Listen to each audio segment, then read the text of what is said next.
এখন আমরা তরঙ্গ অধ্যায়ের অগ্রগামী তরঙ্গের ক্ষেত্রে শক্তি রাশিমালা সম্পর্কে জানব। তাহলে অগ্রগামী তরঙ্গ হচ্ছে সামনের দিকে অগ্রসর হবে। তাহলে ধরি অগ্রগামী তরঙ্গের ক্ষেত্রে প্রতিটি কণার ভর m এবং বেগ dy/dt, অর্থাৎ সরণের হারকে বেগ বলে। এই শক্তি রাশিমালা বলতে এখানে স্থিতিশক্তি এবং গতিশক্তির সমষ্টি। তাহলে কণাটির গতিশক্তি, আমরা গতিশক্তিকে ই সমান জানি যে হাফ ভর গুণন বেগ স্কয়ার। প্রতিটি কণা ভর ধরেছি m, তাই হাফ m, এখানে ভি স্কয়ার বলতে বেগ স্কয়ার বলতে dy/dt স্কয়ার। এখানে প্রতিটি কণার গতিশক্তি। তাহলে যদি মাধ্যমে n সংখ্যক কণা থাকে, তাহলে n সংখ্যক কণার জন্য একক আয়তনের ভর রো ধরছি, রো সমান mn। তাহলে তরঙ্গের একক আয়তনের গতিশক্তি অর্থাৎ মোট গতিশক্তি হবে কে ই সমান হাফ রো, রো বলতে এখানে একক আয়তনে ভর, ইন্টু dy/dt স্কয়ার। এটাকে 2 নং সমীকরণ ধরেছি। আর এখানে রো সমান আমরা মান বসিয়ে দিতে পারি mn। এখন অগ্রগামী তরঙ্গের ক্ষেত্রে কি আমরা জানি y সমান সরণ সমান কি যে a sin 2π/λ into vt minus x. তাহলে y সমান a sin 2π/λ into vt minus x. এই উক্ত সমীকরণকে টি বা অর্থাৎ সময়ের সাপেক্ষে ব্যাপককরণ করে পাই। এই সময়ের সাপেক্ষে ব্যাপককরণ করছি dy/dt, এইদিকে মান বসিয়ে দিছি। এখানে মান বসিয়ে দেওয়ার পরে সাইনকে ব্যাপককরণ করলে হবে কস, অর্থাৎ যদি এটাকে সাইন থিটা ধরি তাহলে কস থিটা হবে। আর বাইরে এ আছে, এ থাকবে, কিন্তু সাইন থিটা কি থিটা ছিল, এটাকে 2π/λ ইন্টু ভিটি মাইনাস এক্স, তাই এটাকে আবার করতে হবে। তাই যদি আবার করা যায় তাহলে এখানে সময়ের সাপেক্ষে যদি আবার ব্যাপককরণ করা যায় যে 2πv/λ এটা বাইরে আসবে, এবং টি, এই টিটা যদি এই সময়ের সাপেক্ষে করি ব্যাপককরণ, সেক্ষেত্রে টিটা 1 হয়ে যাবে, ব্যাপককরণ করলে 1 হবে এবং এক্স 0 হবে। তাই আসবে 2πv/λ ইন্টু এ কস 2π/λ ভিটি মাইনাস এক্স। এখন dy/dt এর মান, এই মানটা যে এই সমীকরণটাকে সময়ের সাপেক্ষে যে ব্যাপককরণ করলাম, এর মানটা 2 নং সমীকরণে বসিয়ে, 2 নং সমীকরণ কি, এটা 2 নং সমীকরণ ধরেছি।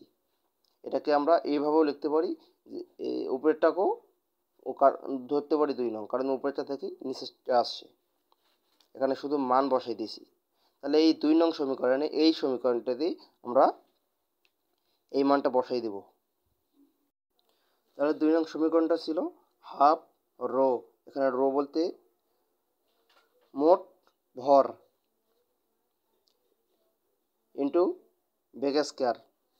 তাহলে এই মানটা dy/dt এর মান পাইছি 2πv/λ এ cos 2πv/λ into v t minus x. তাহলে ওই মানটা বসাই দিয়েছি।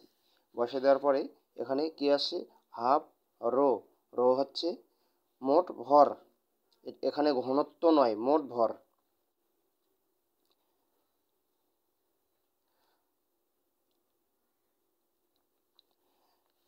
এটার এই dy/dtর উপর স্কয়ার ছিল, সেই কারণে এখানে 4π² v² স্কয়ার, এখানে কজ স্কয়ার, আর 2π/λ ইন্টু ভিটি মাইনাস এক্স। এখন ক্ষুদ্র সরণ dx এর জন্য কণার স্থিতিশক্তি, এটা পাইলাম আমরা গতিশক্তি। এখন স্থিতিশক্তি দেখব। স্থিতিশক্তি কি, পিই সমান যে dy, এই যে ক্ষুদ্র সরণ যে হয়েছে, এই ক্ষুদ্র সরণের জন্য কৃত কাজ।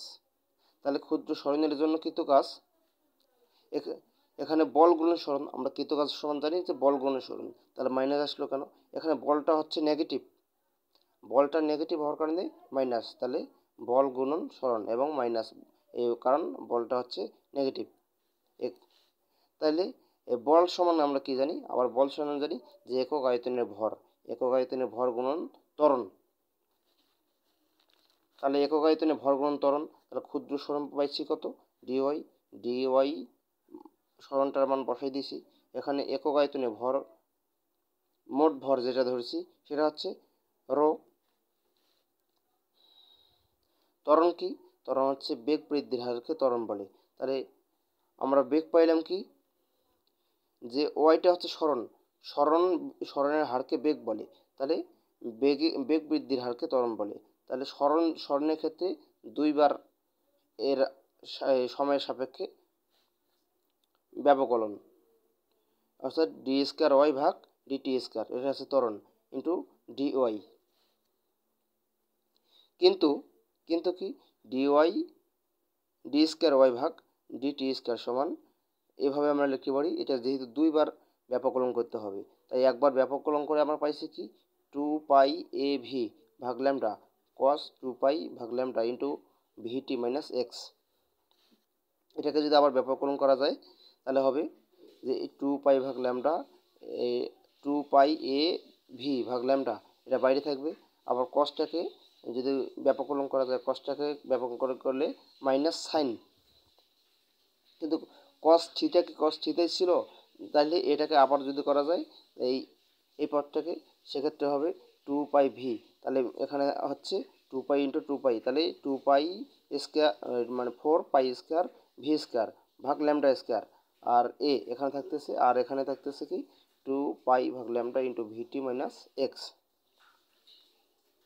তাহলে এটাকে বাইরে নিয়ে লিখছি যে 4 pi square V square lambda square a sine 2 pi ভাগ lambda into v t minus x, এখানে মাইনাসটা থাকবে।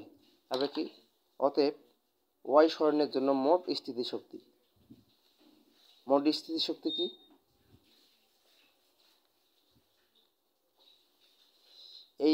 এই মানটা যদি আমরা এখানে বসাই দিই তাহলে আমরা স্থিতিশক্তি পাবো। তাই এই যে ডিএস স্কোয়ার ওয়াই ভাগ ডিটি স্কোয়ারের মানটা এখানে বসাই দিছি। বসাই দেওয়ার পরে এখানে সমাকলন আসলো কেন? এই ডিওয়াইকে দূর করার জন্য, যে এখানে সমাকলন চিহ্ন দিতে হবে, কারণ ডিওয়াই মানেই হচ্ছে সমাকলন, আর ডিওয়াই থাকলে এই চিহ্নটা আসবেই। তাহলে মান বসিয়ে দিছি, মান বসিয়ে দেওয়ার পরে এই সাইন, আবার এখানে কি এই ডি স্কোয়ার ওয়াই ভাগ ডি টি স্কোয়ার সমান আমরা লিখতে পারি কি যে 4 পাই স্কোয়ার ভি স্কোয়ার ভাগ lambda square a sine 2 pi ভাগ ল্যামডা ভিটি মাইনাস এক্স ইন্টু ডিওয়াই, এ সাইন 2 পাই ভাগ lambda into v t minus x into dy. তাহলে এ সাইন 2 পাই ভাগ lambda into v t minus x, এটা সমান ফির ওয়াই। তাই আমরা এটাকে যেহেতু সরাসরি আমরা এই ডিওয়াই সাপেক্ষে করতে পারবো না ব্যাপক এই সমাকলন, তাই আমরা করছি কি এটাকে ওয়াই ধরছি, কারণ এখানে ওয়াই আছে। তাহলে আমরা ওয়াই সাপেক্ষে যখন আমরা করব, এটা ঠিক থাকলো এই পাশে, আর ওয়াই সাপেক্ষে যখন করব তখন হবে ওয়াই স্কোয়ার ভাগ 2, এটাকে সমাকলন করলে হবে ওয়াই স্কোয়ার ভাগ 2। তাহলে আসতেছে রো হচ্ছে মোট ভর এখানে ধরেছি, আর 4 পাই স্কোয়ার ভি স্কোয়ার ভাগ lambda square into Y square ভাগ 2। এখানে ওয়াই স্কোয়ার, ওয়াইয়ের মানটা বসাই দিয়েছি, আবার বসাই দেওয়ার পরে মানটা ছিল কি এ সাইন 2 পাই ভাগ lambda into v t minus x, এটা বসাই দিয়েছি। বসাই দেওয়ার পরে আমরা মানটা পাইছি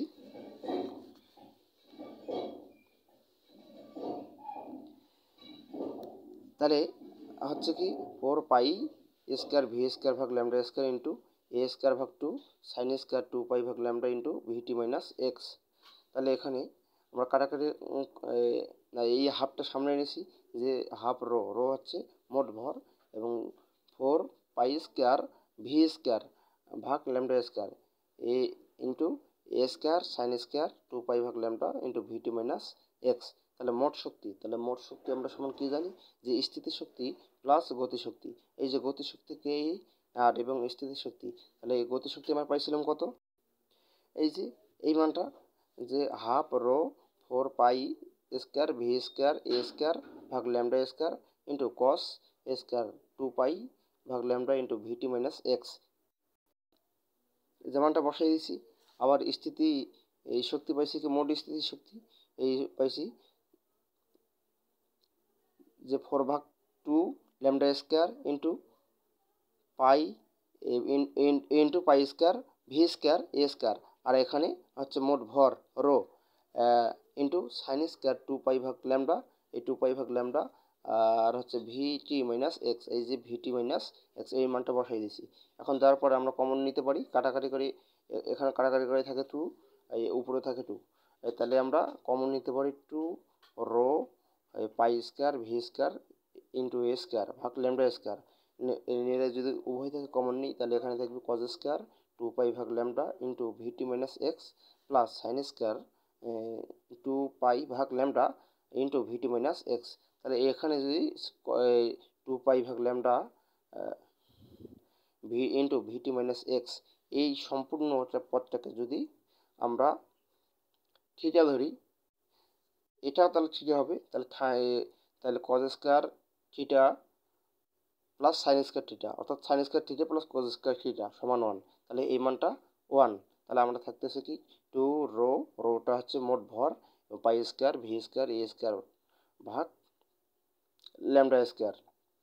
এখানে রোটা হচ্ছে মোট ভর পাই, এবং ভিটা হচ্ছে বেগ, এবং এটা হচ্ছে তরঙ্গের ক্ষেত্রে বিস্তার, ল্যামডা হচ্ছে তরঙ্গ দৈর্ঘ্য।